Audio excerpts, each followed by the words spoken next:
नमस्कार मित्रांनो, मी संकेत, राहणार कडेगाव, जिल्हा सांगली. आज कोल्हापूरमध्ये आमचा दुसरा दिवस. सकाळी सकाळी आम्ही निघालो अंबाबाई देवीच्या दर्शनाला.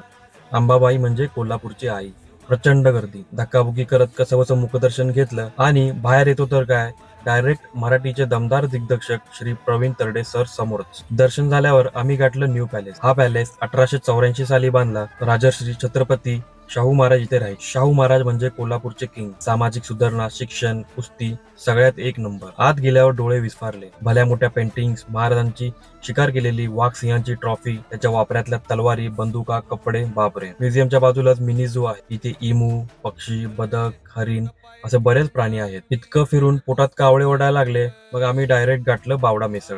झणझणीत, तिखट, त्यावर फरसाण, बटाटा, भाजी आणि बाजूला पाव. बाहेर पडतो तर रस्त्यावर एका दादाच्या गाडीवर लोकांची खतरनाक गर्दी. वाटलं काय गोपी विकतोय. जवळ गेल्यावर समजलं दादा फक्त लस्सी आणि लिंबू सरबत विकत होते. 5 पाव हाणून भर उन्हात आम्ही निघालो थेट पन्हाळा फोर्टकडे. पन्हाळा म्हणजे शिवाजी महाराजांचा इतिहासातला महत्वाचा किल्ला. इथेच बाजीप्रभू देशपांडेने पावनखिंडीत लढाई केली. हर हर महादेवची आठवण झाली. फोर्टवर पोहोचल्यावर पहिला बघितला अंबरखाना. गंगाबाईने बांधलेले 3 मोठे धान्याचे कोठार. इथे इतकं धान्य साठवायचे की 5 वर्ष जरी वेळा पडला तरी किल्ला लढत राहील. मग बघितला 3 दरवाजा. नावाप्रमाणेच 3 भक्कम दरवाजे.